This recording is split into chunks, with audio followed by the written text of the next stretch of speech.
Hola, muy buenas a todos. Soy el doctor David Álvarez Ponce, profesor de biología en la Universidad de Nevada en Reno.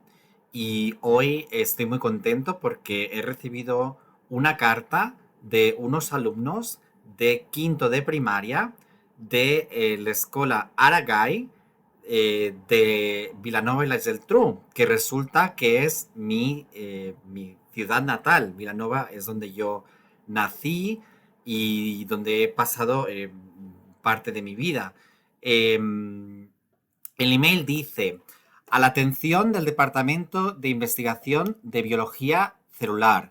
Bueno, primero quería aclarar que en mi universidad, en la Universidad de Nevada, Reno, hay varios... la universidad está organizada en lo que se llaman colleges. Uno de ellos es el College of Science, diríamos el colegio o la Facultad de Ciencias. Y dentro de cada uno de estos colleges hay una serie de departamentos. El departamento en el que yo trabajo es el departamento de biología. Y dentro de ese departamento hay varios laboratorios. Cada profesor dirige un laboratorio. Eh, Abundan en mi departamento, hay varios laboratorios que tienen que ver con ecología y evolución y biología de la conservación. Por un lado, hay varios que se dedican a varios aspectos de esto y también hay eh, otros que se dedican a neurobiología especialmente. También otros que se dedican a la biología celular de forma más amplia. Eh, Me dice, somos la clase de quinto de primaria de la escuela Laragay de Vilanova y las del Tru. Hemos llevado a cabo un proyecto sobre la célula. Hemos realizado unas presentaciones, exposiciones, maquetas y actividades diversas. Me encantaría ver fotos si me queréis mandar. Entre las cuales ha habido una visita al Parc Científic de Barcelona. Os cuento que yo trabajé un verano en el Parc Científic de Barcelona, justamente entre que cuando terminé la carrera, que ahora os explicaré un poquito mi trayectoria. Y antes de empezar el doctorado hubo 2 meses en que necesitaba un trabajo y estuve trabajando allí haciendo un inventario entre otras personas, ayudando a hacer un inventario sobre todos los equipos que tienen allí, que como habréis visto son muchos aparatos para investigar, ¿verdad? Pues nosotros intentamos hacer una lista de todo lo que había en cada una de las habitaciones de este gran complejo que es el parque científico. Nos ha gustado mucho, pero eso nos ha creado mucha curiosidad respecto al tema y al futuro. Nos gustaría saber si vuestra facultad está en el proceso de investigación celular para conseguir la cura del cáncer, la cura del Alzheimer u otras enfermedades de estas características. Pues sí que estudiamos mucho la célula, entre otras cosas. Hay otras personas que se dedican, como os digo, a estudiar organismos, a estudiar ecosistemas, a estudiar sus interacciones con el medio, a estudiar cómo evolucionan, etcétera. Pero también hay otras personas que se dedican a estudiar la célula y en mi departamento, quiero decir, pero sobre todo en mi departamento nos centramos en lo que llamamos en ciencia investigación básica, que básica no quiere decir que sea más fácil o más elemental que otro tipo de investigación, pero quiere decir no aplicada.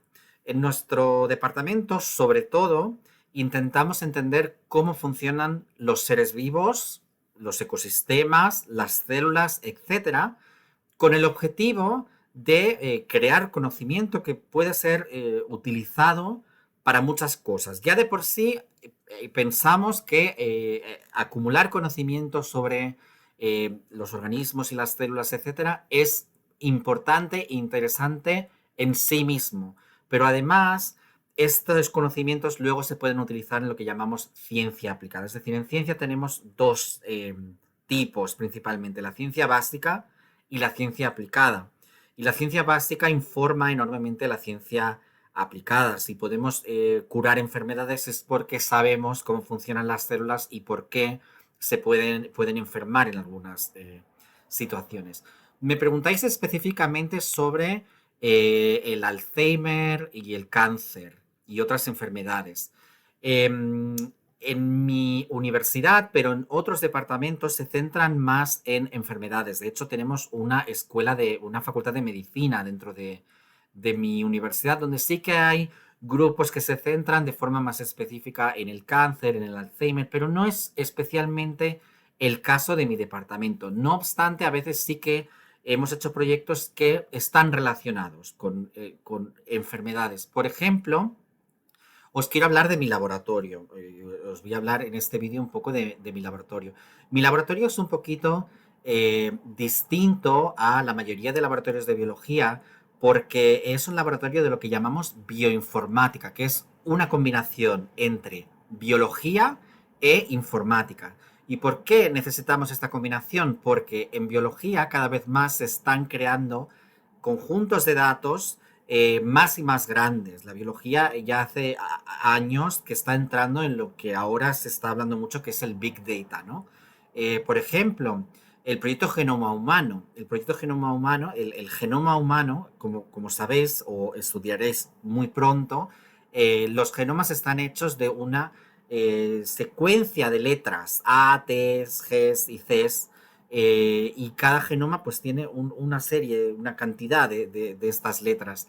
Y en el caso del genoma humano, por ejemplo, son 3.000 millones de estas letras, con lo cual ya os podéis imaginar que para obtener esta secuencia se necesitaron ordenadores y se necesitaron programadores especializados que crearon programas específicamente para obtener y ordenar y lo que llamamos ensamblar y luego analizar esas secuencias, extraer conocimiento de las mismas. Pues en mi laboratorio hacemos eso, lo que hacemos es comparar genomas de diferentes especies y lo que hacemos es, lo que llamamos es alinear las secuencias homólogas, las secuencias que tienen un mismo origen en las diferentes especies, para extraer conocimiento sobre cómo estas secuencias han analizado, porque nosotros queremos entender la evolución de los organismos y de los genes y de las proteínas.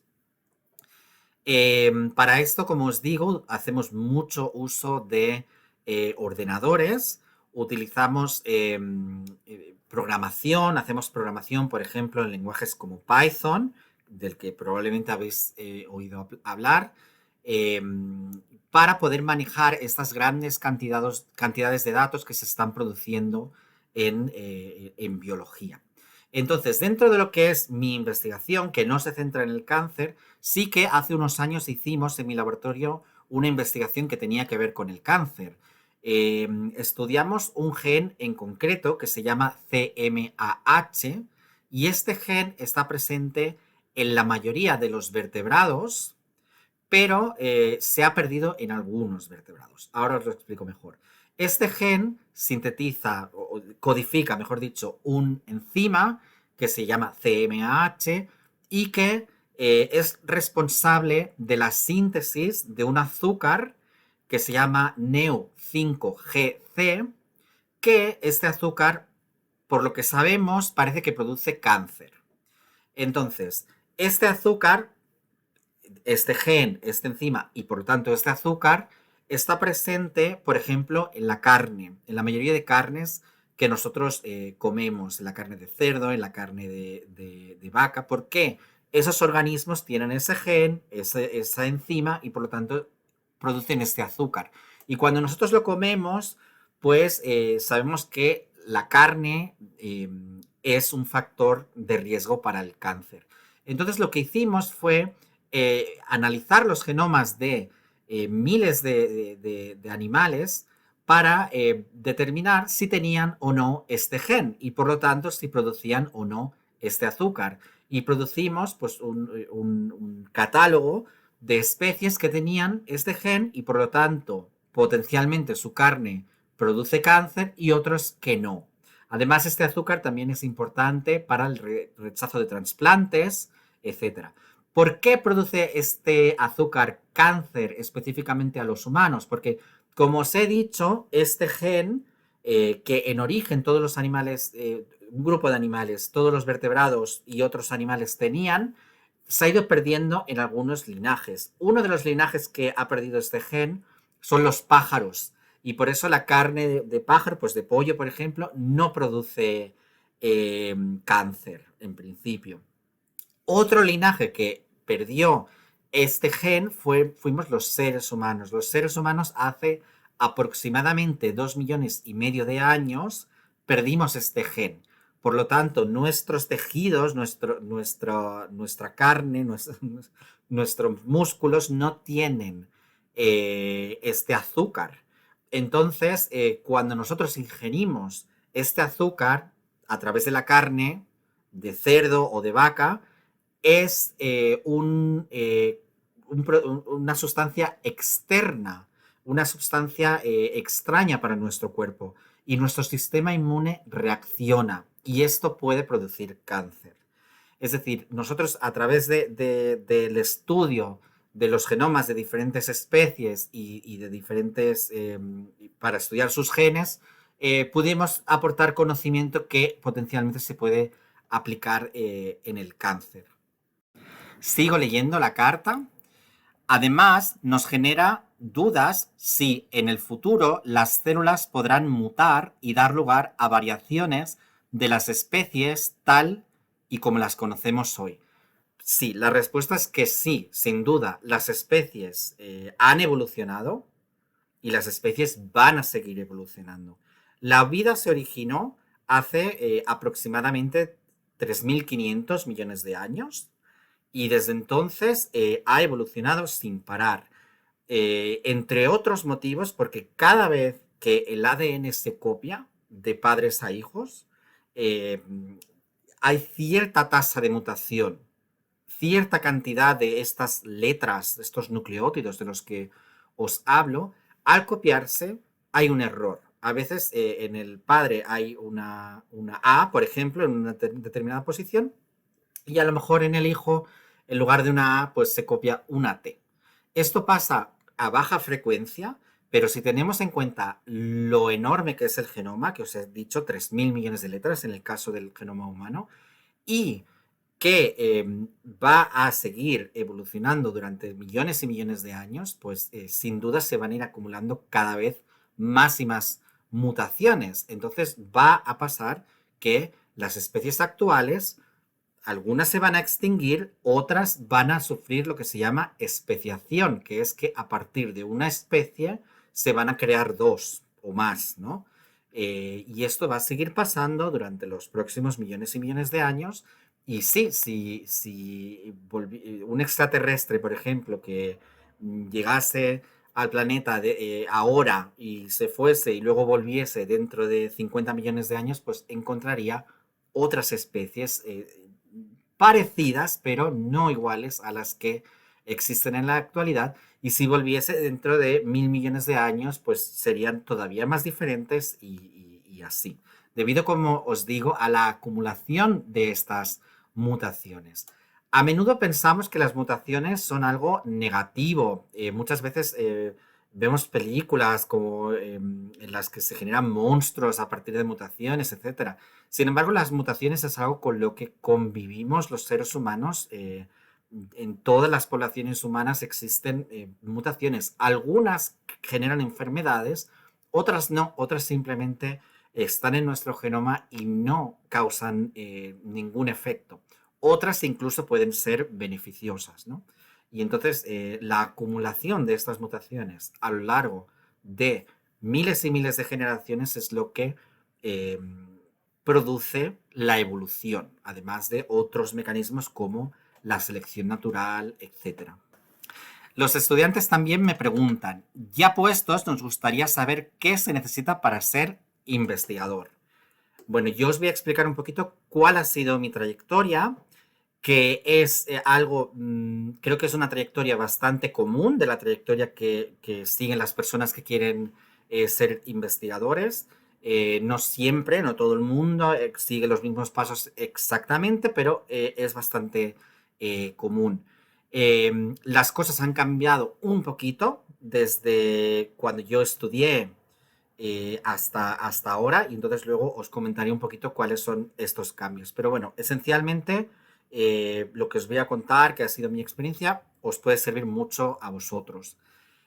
Yo como os he dicho, nací en Vilanova de la Geltrú y cuando tenía 2 años, mi padre encontró un trabajo en Badalona y mi familia decidió mudarse a Badalona. Y crecí, pues mi infancia, los primeros años de mi juventud transcurrieron allí. Allí fui al colegio y luego empecé el instituto, pero a los 16 años me volví a vivir a Vilanova, porque mis padres se habían separado cuando yo tenía 11 años y mi padre había terminado viviendo otra vez en Vilanova. Entonces me mudé con él y en Vilanova hice el bachillerato y lo hice en el Instituto Rafecas, que es el instituto que tenéis justo enfrente de vuestro colegio.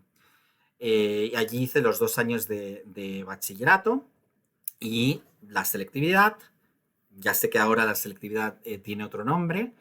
eh, y pedí como primera opción, como sabéis, al final del bachillerato tenéis que hacer una lista, tenéis que rellenar un formulario con las carreras que os interesan, de la que os interesa más a menos. Es muy importante que penséis esto muy bien y que pidáis ayuda a vuestros profesores si la necesitáis, eh, porque es una decisión muy importante. Yo escogí como primera opción estudiar biología en la Universidad de Barcelona, y es algo de lo que no me arrepiento en absoluto.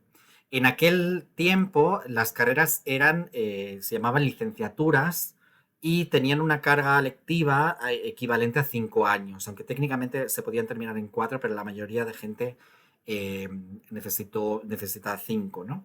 Yo estudié biología, como os digo, en la Universidad de Barcelona y luego empecé, bueno, es el verano del que os hablo, que trabajé en el parque científico y luego empecé el doctorado.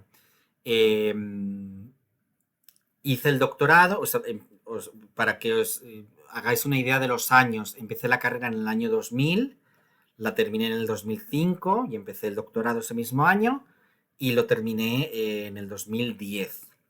En biología y en muchas otras disciplinas científicas es muy común que después del doctorado hagas lo que se llama un postdoctorado. Y un postdoctorado mucha gente cree que es seguir estudiando, pero no es así. Un postdoctorado es hacer investigación normalmente en otra universidad, puede ser la misma en la que has hecho el doctorado, pero muchas veces es mejor irse incluso al extranjero. Y yo me fui a Irlanda a hacer este periodo que duró, hice 2 años en Irlanda y luego conseguí una beca para hacer otros 3 años en Valencia y ya en el 2014 conseguí la plaza de profesor de biología aquí en la Universidad de Nevada, Reno. Los primeros años no tenía una plaza fija, pero en el 2020, eh, en el 2019 solicité que me hiciesen fijo y en el 2020 me hicieron eh, fijo y desde entonces tengo una plaza fija en la universidad. Eh, Voy a retroceder un poquito en el tiempo y os voy a explicar un poquito qué es lo más importante que tenéis que hacer en cada una de esas fases, ¿no? En el colegio y en el instituto, por supuesto, estudiar, sacar muy buenas notas, porque eso os va a enriquecer personalmente y también os va a permitir acceder a la carrera que vosotros queréis acceder. En la carrera también es muy importante que saquéis buenas notas porque luego eso os va a poder permitir conseguir becas. Una cosa que quiero dejar clara es que yo vengo de una familia muy humilde. Yo empecé a trabajar cuando tenía 16 años y nunca he parado. Si queréis luego os puedo hablar de mis trabajos. Y todo lo he conseguido a base de trabajar y de becas que he conseguido del gobierno. En el instituto tuve becas, en la carrera tuve becas, en el doctorado tuve becas, en el postdoc en Irlanda fue un contrato, es decir, me contrataron para hacer ese trabajo desde Irlanda. Luego, al volver a España, en Valencia, fue con una beca y luego al venir aquí ya me contrataron como profesor. Es decir, las becas han sido fundamentales en mi vida. No hace falta tener dinero para llegar a ser investigador si es lo que de verdad queréis. Lo que hay que tener es ganas de trabajar. Como os decía, en la carrera es muy importante también obtener muy buenas notas y si podéis empezar a hacer investigación en algún laboratorio, estupendo, porque eso os permite empezar a conocer el campo y empezar a acumular currículum. En el doctorado, un doctorado consiste en hacer, por un lado, unas asignaturas, pero también investigación en un campo en concreto y el resultado de un doctorado tiene que ser una serie de descubrimientos que hacéis sobre un campo. Idealmente, es ideal si lo podéis publicar en forma de artículos científicos, si os dedicáis a las ciencias, porque esos artículos científicos os van a permitir poder luego dar los siguientes pasos en vuestra investigación. En el postdoctorado se trata también de seguir publicando artículos y cuantos más y mejores revistas y de mejor calidad, mejor. Y luego cuando ya tienes un currículum eh, con suficientes artículos y otras cosas, por ejemplo, haber ayudado a dar clases en la universidad, puede ayudar a haber conseguido proyectos de investigación o participado en ellos, puede ayudar. Cuando ya tienes un currículum, digamos, lo suficientemente sólido, entonces puedes acceder a una plaza como profesor. Y un profesor en una universidad como la mía lo que hace es, por un lado, dar clases en la universidad, por otro lado, eh, dirigir un laboratorio de investigación en los que puede haber postdocs y estudiantes de doctorado, personas en las fases anteriores en su carrera científica, y también hacer servicio para la universidad. Diferentes cosas como participar en comités, revisar artículos, ser editor de revistas, hacer difusión a la sociedad, etcétera. Así que esta ha sido mi trayectoria. Actualmente las carreras son un poco más cortas que cuando yo estudiaba y entonces entre la carrera y el doctorado muchas veces tienes que hacer un máster. No sé si siempre es necesario, pero en algunas situaciones sí. Eh, y bueno, os quería decir que si cualquier persona de este colegio, el Aragay, o de cualquier otro sitio que tenga dudas sobre esta trayectoria, que me lo diga y yo, en la medida de lo posible, eh, intentaré contestar a vuestras preguntas y guiaros lo mejor que pueda. Y nada, ha sido un placer recibir esta carta y hacer este vídeo y os deseo lo mejor y si tenéis cualquier pregunta, como os digo, ya sabéis dónde encontrarme.